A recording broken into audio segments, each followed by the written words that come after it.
इस 21 साल के लड़के को एक ऐसी जेल में लाया जाता है जहां कानून नहीं सिर्फ ताकत चलती है, जहां हर कैदी खून से अपनी पहचान बनाता है। जेल के अंदर आते ही सब कैदी उसकी जान के दुश्मन बन जाते हैं, लेकिन उन्हें क्या पता था कि जिस लड़के से वो पंगा ले रहे हैं वो असल में उन सब का बाप निकलने वाला है। तो कहानी की शुरुआत में हमें एक पुलिस वैन दिखाई जाती है जो कुछ कैदियों को लेकर सीधा चाइना की एक जेल में पहुंचती है। इस जेल में कोई आम कैदी नहीं रहते, बल्कि ऐसे ऐसे कैदी रहते हैं जो सबसे खतरनाक क्रिमिनल्स होते हैं। जो कोई भी कैदी उनके सामने कमजोर दिखता है वो उसे जान से मार डालते हैं। और आज भी कुछ कैदी इस जेल में लाए जाते हैं, जिनमें एक 21 साल का कम उम्र कैदी रिकी भी शामिल था। उसे इस जेल में इसलिए लाया गया क्योंकि उसने एक आदमी को बेरहमी से मार डाला था। रिकी को इस जेल में पूरे 10 साल की सजा सुनाई गई थी, लेकिन उसकी उम्र कम होने की वजह से उसे इस जेल में पूरे 5 साल बिताने थे। जैसे ही रिकी मेटल डिटेक्टर से गुजरता है, वहाँ रेड अलर्ट आना शुरू हो जाता है, जिसे देखकर गार्ड्स उसे रोककर उसकी चेकिंग करने लगते हैं। यहाँ चेक करने के बाद भी उन्हें रिकी के पास से कुछ भी नहीं मिलता, लेकिन मेटल डिटेक्टर अभी भी बार बार दिखा रहा था कि उसके पास कोई तो लोहे की चीज मौजूद है। इसलिए वो गार्ड्स उसे एक एक्सरे मशीन के पास ले जाते हैं। जैसे ही मशीन चालू होती है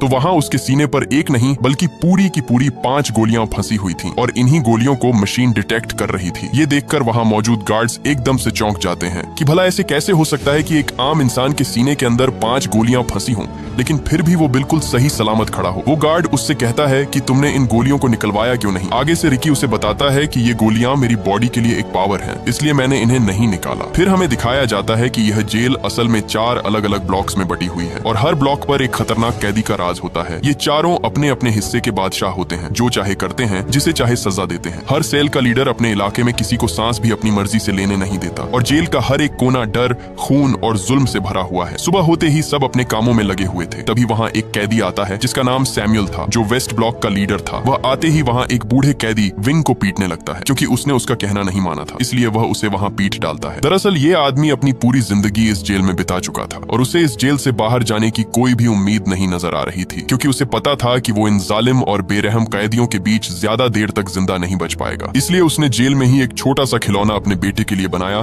ताकि वो अपने बेटे को एक आखिरी तोहफा दे सके। लेकिन इसी दौरान वो खिलौना सैमुअल उठा लेता है। वो बूढ़ा कैदी अपना खिलौना उससे वापस मांगता है, क्योंकि ये खिलौना उसने अपने बेटे के लिए बहुत मेहनत से बनाया था। लेकिन तभी सैमुअल वो खिलौना उसके सर पर दे मारता है, जिससे वो नीचे जा गिरता है और उसके खिलौने के टुकड़े टुकड़े हो जाते हैं। सैमुअल उसे धमकी देता है कि अगर आज के बाद मुझसे पंगा लिया तो जान से मार डालूंगा। यहाँ वो बूढ़ा उसके ताने सुन सुनकर पूरी तरह तंग आ चुका था और अब उसके दिल में सैमुअल के लिए एक बदले की आग भड़क उठती है। इसलिए वो खिलौने का टूटा हुआ टुकड़ा उठाकर उसकी तरफ भागता है, लेकिन सैमुअल का चमचा उसके आगे अपनी टांग अड़ा देता है और मौके पर ही सैमुअल वो खिलौना उठाकर जोर से उसके मुंह पर दे मारता है, जिससे वो वहीं तड़पने लगता है। उसकी दर्दनाक चीखें सुनकर गार्ड वहां आ जाता है, लेकिन इससे पहले कि वो गार्ड उसे उन दरिंदों से बचाता, वो उल्टा उन्हें उसे और पीटने के लिए कहकर चला जाता है। सैमुअल अपने चमचों के साथ दिलेरी से आगे जा ही रहा था, तभी रिकी आकर उसके पैर पर लात दे मारता है, जिससे उसका मुंह सीधा नीचे पड़ी नुकीली कीलों के आर पार हो जाता है और वो कीलों की लकड़ उसकी आंख फोड़कर रख देती है। इसी दौरान उसका चमचा आकर रिकी पर हमला करने ही वाला था, लेकिन जब रिकी ने उसकी तरफ घूर कर देखा तो उसके अंदर ऐसा खौफ बैठा कि वो तीनों वहां से उल्टे पैर भाग निकले। यहाँ सैमुअल तो किसी तरह बच गया, लेकिन वो अपनी एक आंख से अंधा हो चुका था, इसलिए अब उसके अंदर बदले की आग भड़क रही थी। वो अब हर हाल में रिकी का काम तमाम करने के लिए अपनी जान लगा देगा, लेकिन बदला लेकर ही रहेगा। इसी दौरान उसका वही चमचा आता है और कहता है कि हमें रिकी को मारने के लिए मैड ड्रैगन की जरूरत होगी, वो उसे हर हाल में मार डालेगा। मैड ड्रैगन इस जेल में सबसे खतरनाक कैदी है, जो किसी को भी जिंदा नहीं छोड़ता। अगर कोई उससे पंगा लेता तो वो उसे अपने एक ही हाथ से खत्म कर देता। मैड ड्रैगन को वार्डन ने अभी के लिए एक काल कोठरी में बंद किया हुआ है, क्योंकि उसने पिछले दिन ही एक कैदी को बेरहमी से मार डाला था। उसी दिन सैमुअल एक गार्ड से डील करता है और कहता है कि आज ही विंग को बताओ कि उसकी सजा और बढ़ा दी गई है और अब वह इस जेल में पूरे 20 साल और बिताएगा। इसलिए वह गार्ड सीधा उसके पास आता है और बताता है कि अब तुम्हारी रिहाई कैंसिल कर दी गई है और अब से तुम्हें 20 साल और इस जेल में गुजारने होंगे। ये सुनकर उस बूढ़े कैदी के पैरों तले जमीन ही खिसक जाती है, क्योंकि उसे पता था कि अगर अब वह इस जेल में रहा तो सैमुअल उससे अपना बदला जरूर लेगा और उसे तड़पा तड़पा कर मारेगा। इसलिए वो गार्ड्स के पैर पकड़कर उनसे रिहाई की भीख मांगता है, लेकिन वो गार्ड्स आगे से उल्टा उसे पीट कर वहाँ से चले जाते हैं। इससे पहले कि अब वो और तड़प तड़प कर यहाँ अपनी जिंदगी गुजारता, उसी रात वो अपने आप को फांसी पर लटका कर खत्म कर देता है। ये खबर पूरी जेल में फैल जाती है और रिकी को भी पता चल जाता है कि जिसकी उसने उस दिन जान बचाई थी वो मारा जा चुका है। जब गार्ड्स उसकी लाश वहाँ से ले जा रहे थे तब वहाँ रिकी आता है। वो जब विंग के हाथ पर लगी हथकड़ी देखता है तो वो उन गार्ड्स को उसके हाथों से हथकड़ी खोलने के लिए कहता है, क्योंकि वो मर चुका है, अब तो उसे आजाद कर दो। तभी रिकी उसकी हथकड़ी को वहाँ आसानी से तोड़ डालता है। ये देखकर वो गार्ड्स हैरान रह जाते हैं कि इतनी मजबूत हथकड़ी कोई आम इंसान कैसे तोड़ सकता है। रिकी विंग का वही खिलौना निकालता है जो उस उस दिन सैमुअल ने तोड़ा था और जिसे रिकी ने ठीक कर दिया था। वो उस खिलौने को उसकी बॉडी पर रख देता है ताकि उसे थोड़ा सा सुकून मिल सके। अब विंग को मरता देखकर उसका दिल अंदर से टूट जाता है और एक बार फिर से रिकी के अंदर बदले की आग भड़क जाती है और अब वो सैमुअल से विंग का बदला लेकर ही रहेगा। अगली सुबह सब कैदी नहाने के लिए आते हैं। जब रिकी नहा रहा था तब वहाँ सैमुअल आकर उसे घूर घूर कर देखने लगता है और इसी दौरान वहाँ वो सांड कैदी मैड ड्रैगन आ जाता है। वो सीधा आकर उसके मुंह पर मुक्का दे मारता है और रिकी गुब्बारे की तरह उछलता हुआ एक कोने पर जा गिरता है। लेकिन आगे से रिकी भी एक तूफान की तरह उठ खड़ा होता है और उसके पेट पर इतने जोर का मुक्का मारता है कि उसका पेट अंदर से फटकर बाहर आ जाता है और वो मौके पर ही मारा जाता है। ये देखकर सैमुअल एक कील को लेकर सीधा रिकी के हाथ के अंदर घुसा देता है, लेकिन आगे से रिकी भी उसकी सब उंगलियों को एक तीली की तरह तोड़ देता है। अब रिकी का बदला लेने का वक्त आ चुका था और वो मौके का फायदा उठाकर एक मुक्का सीधा सैमुअल के पेट से आर पार कर देता है और आखिरकार सैमुअल का काम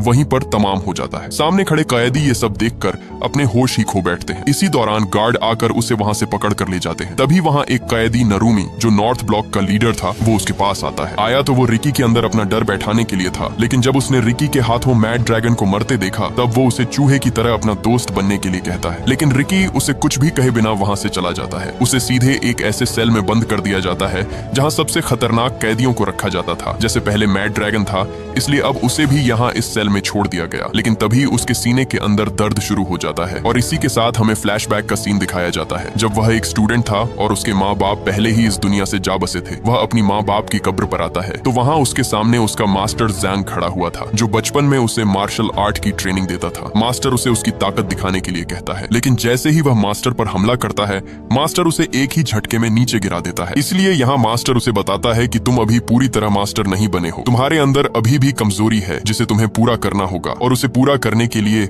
अभी काफी समय लगेगा, तब जाकर तुम एक मजबूत फाइटर बन पाओगे। इसीलिए यह सुनकर रिकी मास्टर के कदमों में जा गिरता है और गिड़गिड़ाकर कहता है कि मुझे हर हाल में मास्टर बनना है, मैं अपनी कमजोरी को दूर करूंगा चाहे कितना भी समय लगे। इसीलिए उसी दिन मास्टर उसे ट्रेनिंग देना शुरू कर देता है और यहाँ मास्टर रिकी से कहता है कि सबसे पहले तुम्हें अपने दिमाग पर कंट्रोल करना होगा, फिर तुम्हें अपने दिमाग से सारा गुस्सा और नफरत बाहर निकालनी होगी। मास्टर उसके सामने एक पत्थर रखकर कहता है कि अपने पूरे दिमाग को कंट्रोल करके इसे तोड़ कर दिखाओ। इसलिए रिकी खुद को काबू करके वहाँ रखे पत्थर को एक कागज की तरह चीर डालता है। ये देखकर मास्टर वहाँ उस पर पत्थरों की बारिश कर देता है। आगे से रिकी भी उन्हें ऐसे चीरता डालता जैसे कोई तूफान हो। आखिर में मास्टर सबसे बड़ा पत्थर उठाकर सीधे उसके सीने पर दे मारता है, लेकिन रिकी उसे भी आसानी से तोड़ देता है। अब यहाँ मास्टर को समझ आ जाती है कि रिकी अपने आप पर पूरी तरह कंट्रोल करना सीख गया है और अब उसे और ट्रेनिंग की जरूरत नहीं है। इसके बाद सीन शिफ्ट होता है और हमें रिकी दिखाया जाता है जो अपने सेल में बैठा था। इसी दौरान वहाँ एक गार्ड आकर उसे कहता है कि तुम्हें असिस्टेंट वार्डन ने बुलाया है, इसलिए उसे सीधे असिस्टेंट वार्डन के पास लाया जाता है जिसका टेबल खाने से भरा पड़ा था। उसका एक हाथ नहीं था, इसलिए उसने अपने हाथ की जगह पर 2 कुंडों वाली हुक लगा रखी थी और खाना भी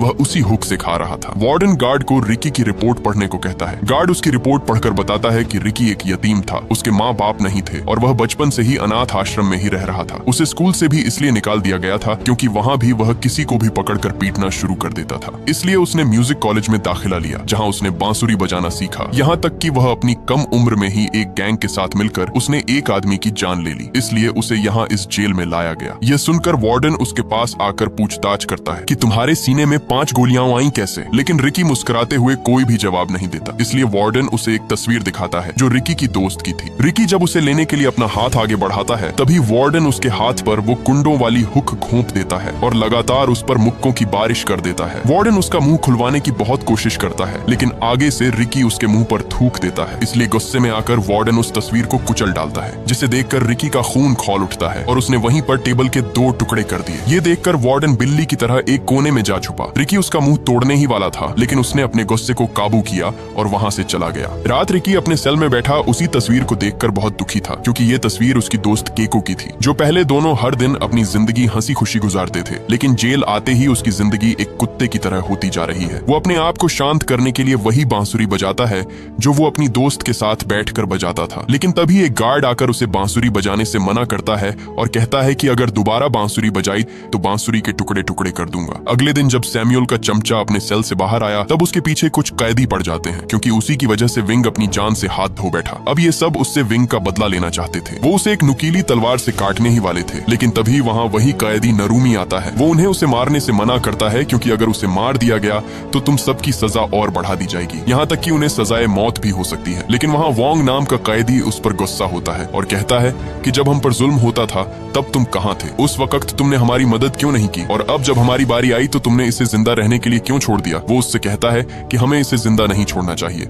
हमें इसे मारना ही होगा। ये सुनकर नारुमी गुस्से में आ जाता है और वही नुकीली तलवार लेकर उसका मुंह बीच से काट देता है, जिससे वो वहीं तड़पने लगता है। इधर ऊपर खड़ा वार्डन उसे देखकर बहुत खुश होता है और कहता है कि तुमसे ये उम्मीद नहीं थी, लेकिन अब तुमने मेरा दिल खुश कर दिया है। वार्डन उसके मुंह में नुकीला हुक फंसाकर उसकी जिंदा लाश घसीटता हुआ वहां से ले जाता है। उसी दिन वार्डन नारुमी को अपने पास बुलाता है और एक हथियार देकर कहता है कि जिस तरह तुमने वोंग को मारा है उसी तरह अब तुम्हें रिकी को भी जान से मारना होगा। यह सुन नारुमी सोच में पड़ जाता है, क्योंकि वोंग तो एक आम कैदी था, इसलिए उसने आसानी से मार दिया। लेकिन रिकी कोई आम सा कैदी नहीं है। अगर उसने रिकी से पंगा लिया तो वो उसे मैड ड्रैगन की तरह फाड़ कर रख देगा। लेकिन वार्डन का हुक्म था, इसीलिए वो ये करने के लिए मान जाता है। इसके बाद नारुमी जेल के ग्राउंड में आता है। वहाँ उसने वोंग को जंजीरों से बांधकर एक ढांचे पर लटका रखा था, ताकि उसको तड़पता हुआ देखकर बाकी कैदियों के दिलों में उसका खौफ बढ़ जाए और कोई भी दोबारा उसके खिलाफ खड़े होने की हिम्मत न करे। वहाँ उसकी बॉडी को देखकर रिकी को बहुत बुरा लगता है। इसी दौरान नारुमी उस पर हमला कर देता है और दोनों के बीच तगड़ी हाथापाई शुरू हो जाती है। यहाँ मौके पर नारुमी उसे लात दे मारता है, लेकिन तभी नारुमी उसकी आंखों में पिसे हुए कांच फेंक देता है,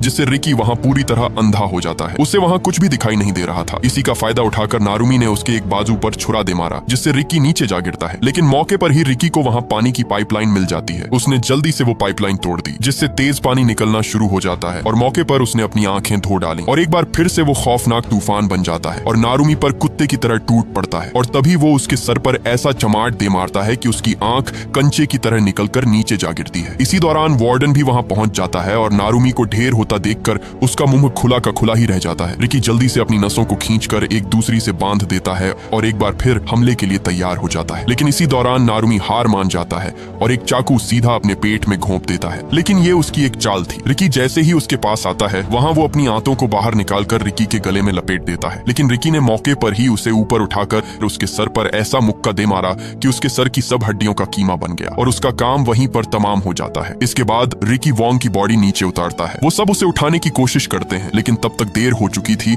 और वोंग वहाँ अपना दम तोड़ चुका था। इसलिए ये देखकर रिकी सब कैदियों से कहता है कि इस बेकसूर की मौत का जिम्मेदार वार्डन ही है, उसे जान से मार डालो। इसलिए सब कैदी उस पर एक तूफान की तरह भागते हैं और उसे मारने के लिए अपना हल्ला बोल देते हैं। लेकिन तभी वहाँ कोई एक कैदी को पकड़कर उसका सर फोड़ देता है। ये देखकर सब एकदम से चौंक जाते हैं। दरअसल ये तीनों अपने अपने सेल के लीडर थे और अब यही 3 बच गए थे, क्योंकि चौथा कैदी नारुमी मारा जा चुका था। पहले कैदी का नाम चैंग, जो एक लड़की थी, उसमें एक ऐसी ताकत थी जिससे वो एक जगह से दूसरी जगह आसानी से पहुंच जाती थी। दूसरे कैदी का नाम कितामा था और तीसरा कैदी ब्रैंडन था। यहाँ वार्डन रिकी से कहता है कि अगर तुम्हारे अंदर हिम्मत है तो इन तीनों को मार कर दिखाओ। रिकी के सब साथी भी उसे कहते रहे कि इन सबको मार डालो, लेकिन रिकी आगे से कुछ भी नहीं बोलता और सीधा वोंग की लाश को उठाकर वहां से जाने लगता है। वार्डन उसे एक ऑफर देता है और कहता है कि मैं तुम्हें नॉर्थ सेल का लीडर बनाना चाहता हूँ, क्योंकि नारुमी मारा जा चुका है, इसलिए अब मैं उसकी जगह तुम्हें रखना चाहता हूँ। मैंने तुम जैसा ताकतवर कैदी आज तक नहीं देखा। लेकिन रिकी आगे से उसे कुछ भी नहीं कहता, क्योंकि वो उसके इशारों पर नाचने वाला सांप बनना नहीं चाहता था। वो अब पूरी तरह टूट चुका था, क्योंकि उसी की वजह से सब उसके साथी अपनी जान से हाथ धो बैठे। दूर बैठा एक लड़का जो इस जेल में कैदी था, वो रिकी को देख रहा था। जब रिकी एक पत्ते से धुन बजाता है, तब वो लड़का भी पत्ते से धुन बजाने की कोशिश करता है, लेकिन कई कोशिश के बाद भी वो धुन नहीं बजा पाता। तभी रिकी उसके पास आकर बैठ जाता है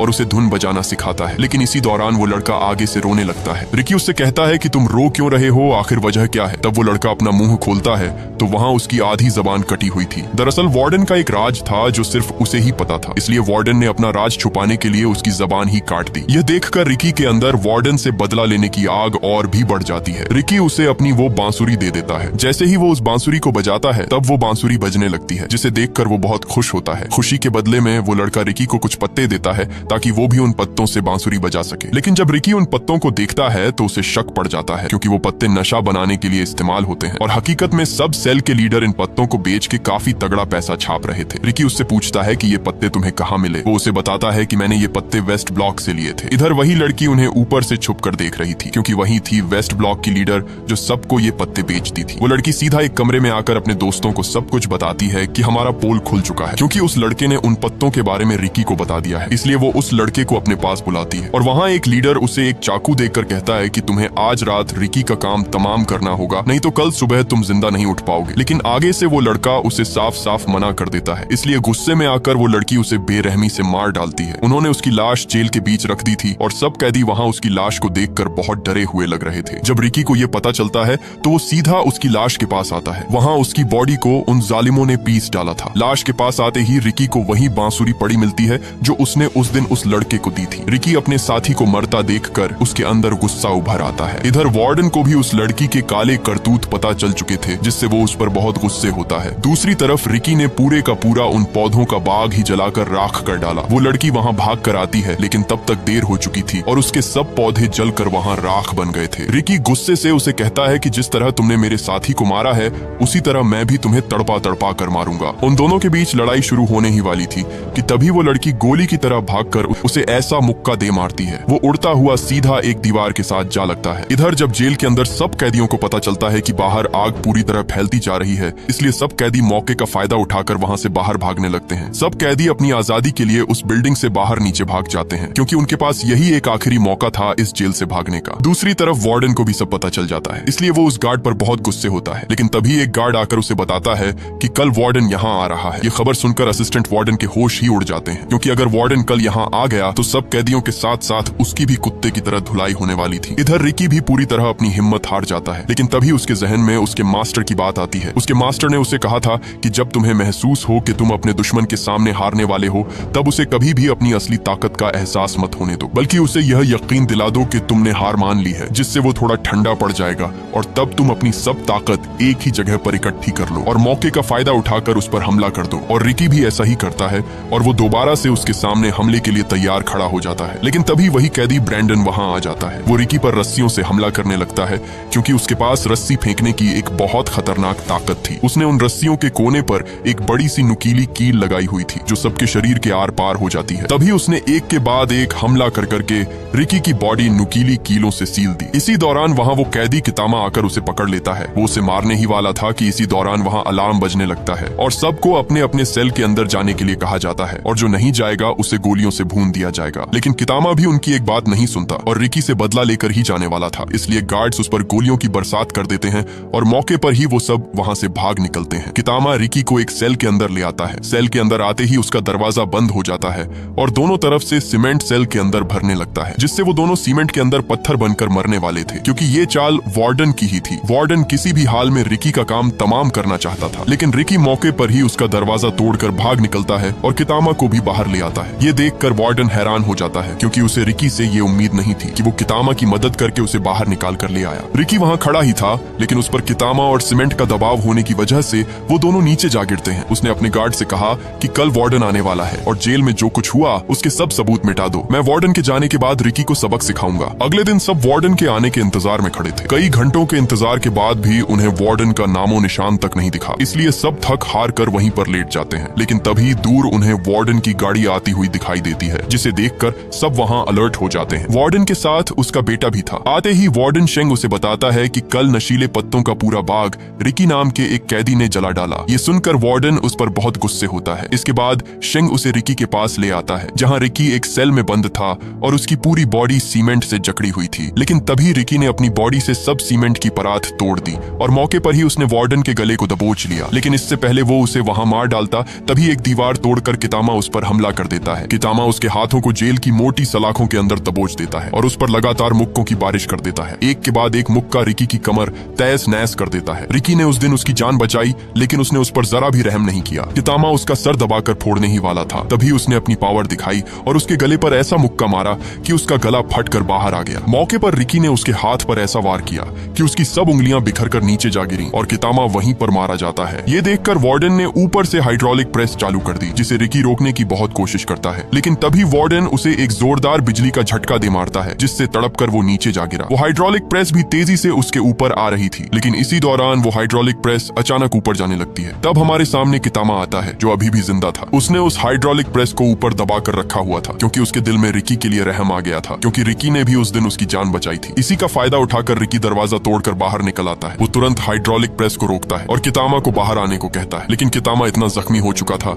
कि वो अपने पैर हिला भी नहीं पा रहा था। और यहाँ कितामा अपनी हिम्मत हार जाता है और वो हाइड्रोलिक प्रेस उसे कुचल डालती है। मरते वक्त कितामा से एक फोटो उड़कर आती है। जब रिकी उसे देखता है तो उस तस्वीर में कितामा और उसकी माँ थी। ये देख रिकी वार्डन पर अपना गुस्सा निकालता है, इसलिए वार्डन एक और बटन दबा देता है और रिकी दोबारा से एक गड्ढे में जा गिरता है। इसके बाद रिकी को एक बड़ा सा गड्ढा खोदकर उसे उसके बीच बीच जंजीरों से बांध कर रखा हुआ था। तभी वार्डन वहां आकर कहता है कि सब कैदी एक एक करके रिकी के ऊपर मिट्टी फेंकना शुरू कर दें, लेकिन वहां खड़े 2 कैदी उसे साफ साफ मना कर देते हैं कि हम रिकी पर ये जुल्म नहीं करेंगे। ये देखकर वार्डन उन्हें वहीं पर गोलियों से भुनवा देता है। इसलिए डर की वजह से सब कैदी एक एक करके उस पर मट्टी डालने लगते हैं। तभी वार्डन उससे कहता है कि अगर तुम पूरे 7 दिन तक इस गड्ढे में जिंदा रहे तो तुम्हें हम आजाद कर देंगे। इसी दौरान वार्डन जेंग वहां उस गड्ढे में एक बांस ठोक देता है ताकि जब उसकी बॉडी नीचे दफनाई जाए तो वो सिर्फ इस बांस से सांस ही ले सकेगा। रात रिकी के सब दोस्त गहरे सदमे में थे क्योंकि उन्हीं के हाथों उनका साथी गड्ढे में दबा दिया गया। इधर बाहर वही कैदी आते हैं जो ईस्ट और वेस्ट ब्लॉक के लीडर थे। वो वहां उस बांस के अंदर एक चीज फंसा देते हैं ताकि रिकी सांस न ले सके और वो नीचे ही मारा जाए। लेकिन उन दोनों के जाते ही पीछे से रिकी उस बांस को 2 हिस्सों में तोड़ देता है। इसके बाद हमें दिखाया जाता है कि एक दिन उसकी दोस्त केको अपने स्कूल से घर वापस जा रही थी। इसी दौरान उसे वहां दूर बैठे कुछ गुंडे दिखाई देते हैं जो उसे पकड़ने के लिए उसका इंतजार कर रहे थे। ये देखकर वो भागने के लिए जैसे ही पीछे मुड़ती है तब वहां उसे दूसरा गुंडा पकड़ लेता है और उसे सीधा एक कोठरी में लाकर बंद कर देते हैं। उन गुंडों का बॉस केको से अपना बदला लेना चाहता था क्योंकि एक दिन केको की वजह से ही रिकी ने उसकी अच्छी खासी धुलाई कर दी थी। वो उसे वहां मारने ही वाला था कि तभी वो मौके का फायदा उठाकर वहां से भाग निकलती है और वो भागकर सीधा एक बिल्डिंग से कूद जाती है और केको वहीं पर मारी जाती है। जब रिकी को ये पता चलता है तो उसका दिल अंदर से चूर चूर हो जाता है। वो जैसे तैसे करके उस आदमी को ढूंढ लेता है जिसने उसकी दोस्त की जान ली। आगे से वो आदमी भी उस पर लगातार गोलियां चलाता है, लेकिन रिकी को जरा भी फर्क नहीं पड़ता। उल्टा रिकी उसकी टांग तोड़कर उसका सर फोड़ देता है और वो मौके पर ही मारा जाता है। और यही रिकी का जुर्म था जिसकी वजह से उसे उस खतरनाक जेल में बंदी बनाया गया। दूसरी तरफ उसके 7 दिन पूरे हो चुके थे। उसी दिन रिकी को उस गड्ढे से बाहर निकाला जाता है। वार्डन को यकीन था कि वो मर चुका होगा, लेकिन जैसे ही उसे बाहर निकाला गया तो वहां उसकी सांसें चल रही थीं। ये देखकर वार्डन के होश ही उड़ जाते हैं। इसलिए रिकी को दोबारा से नुकीलेदार सरियों के अंदर फंसा दिया गया। वार्डन उससे उसकी ताकत के बारे में पूछता है कि ऐसी कौन सी ताकत तुम्हारे अंदर है जो तुम मट्टी के अंदर बिना सांस के जिंदा रहे। लेकिन रिकी भी आगे से अपना मुंह नहीं खोलता, इसलिए वहां वही लड़की आती है। उसने अपने हाथ में बहुत सारे ब्लेड रखे हुए थे। वो उन सारे ब्लेडों को रिकी के मुंह के अंदर दबाकर ऊपर से टेप लगा देती है और एक के बाद एक लगातार तमाचे उसके मुंह पर दे मारती है, जिससे रिकी का मुंह खून से लालो लाल हो जाता है। इसी दौरान वार्डन आकर उसके मुंह से टेप उतार देता है, लेकिन आगे से रिकी सब ब्लेड उसके मुंह पर फेंक देता है और सब ब्लेड वार्डन के मुंह के अंदर धंस जाते हैं। इसलिए एक बार फिर से उसे एक खाली काल कोठरी में डाल दिया जाता है। उसी दिन वहां एक कैदी छुपकर उसे खाना देने आता है। वो खाना देकर वहां से जाता ही है कि तभी पीछे से उसे वही कैदी देख लेता है जो नारुमी का चमचा था और उसी दिन वो वार्डन को उसके सेल के अंदर ले आता है। अंदर आते ही वार्डन उस कैदी को मारकर उसे घसीटता हुआ सीधा रिकी के सेल के पास आता है। लेकिन जब वो रिकी के सेल के अंदर देखता है तो वहां से रिकी गायब था, सिर्फ जंजीर ही पड़े हुए थे। दरअसल रिकी ऊपर छत के साथ चिपका हुआ था। वार्डन जैसे ही अंदर आता है तो वहां रिकी मौके पर वार्डन को पीट डालता है। रिकी जब बाहर आकर उस कैदी को देखता है तो वहां वो मर चुका था, जिसे देखकर उसका खून खोलने लगता है। ये देखकर वार्डन वहां से भागता है, लेकिन नीचे आते ही सब कैदी उसे घेर लेते हैं और इसी दौरान वहां सब गार्ड्स और कैदियों के बीच जंग शुरू हो जाती है। इधर वार्डन पूरी जेल की जांच कर रहा था, लेकिन उसे दूसरी तरफ होती जंग के बारे में कोई खबर नहीं थी। इसी दौरान वहां एक कैदी ने उसकी पीठ पीछे कुछ उल्टा बोल दिया, जिसे सुनकर वार्डन को हजम नहीं हुआ और उसने बेरहमी से उस कैदी का बाजू काट डाला ताकि आइंदा कोई भी उसके बारे में ये गलती न करे। इसी दौरान वहां रिकी आ जाता है। ये देखकर वार्डन ने तुरंत उस पर गोली चला दी, लेकिन आगे से रिकी ने वार्डन सेंग को आगे कर दिया और गोली सीधा उसे जा लगी, जिससे उस वार्डन का पेट गुब्बारे की तरह फूलकर फट जाता है। इसी दौरान वहां वो लड़की पहुंच जाती है। वो रिकी पर हमले पे हमला कर देती है। उसका साथी ब्रैंडन भी रिकी पर नुकीली कीलें फेंकता है, जिससे रिकी वहां गर्म उबलते हुए पानी पर जा गिरता है और वो वहां बुरी तरह तड़पने लगता है। वो लड़की उस पर अपनी टांग से हमला करती है, लेकिन मौके पर रिकी उसकी टांग को उस उबलते हुए पानी के अंदर घोंप देता है और वहीं पर उसकी वो टांग तोड़ डालता है। ये देखकर ब्रैंडन अपनी जान बचाकर वहां से भागता है, लेकिन पीछे से वार्डन उस पर गोली चला देता है और वो भी वहीं पर फट जाता है। यहाँ वार्डन और रिकी दोनों आमने सामने खड़े थे। तभी रिकी उड़ता हुआ उसे ऐसी लात मारता है जिससे वो सीधा एक दीवार के साथ जा टकराता है, लेकिन इसी दौरान वो वार्डन वहां कांपने लगता है और देखते ही देखते वो वार्डन वहां एक बहुत बड़े मॉन्स्टर में बदल जाता है। और यहाँ हमें पता चलता है कि रिकी की तरह वार्डन के पास भी एक खास किस्म की ताकत थी जो उसे एक खतरनाक मॉन्स्टर में बदल देती है। पहले तो वो मॉन्स्टर रिकी को बुरी तरह पीट डालता है, लेकिन मौके पर रिकी अपने दिमाग से काम लेता है और उसे उठाकर सीधे पास चलते ग्राइंडर में फेंक देता है और उसे जोर से ग्राइंडर के अंदर दबाकर उसका कीमा बना डालता है और आखिर में रिकी उसका बचा हुआ सर उठा लेता है। दूसरी तरफ सब कैदी और गार्ड्स एक दूसरे की धुलाई कर रहे थे। इसी दौरान रिकी वहां आकर सबको वार्डन का कटा हुआ सर दिखाता है और कहता है कि तुम सब आजाद हो। रिकी उस सर को दूर फेंकता है और भागकर उस जेल की दीवार को बीच से टुकड़ों में तोड़ डालता है और यहाँ रिकी के साथ साथ सब कैदी भी आजाद हो जाते हैं और ये मूवी यहीं पर एंड हो जाती है। अगर ये वीडियो आपको अच्छी लगी तो इस वीडियो को लाइक और हमारे चैनल को सब्सक्राइब कीजिएगा।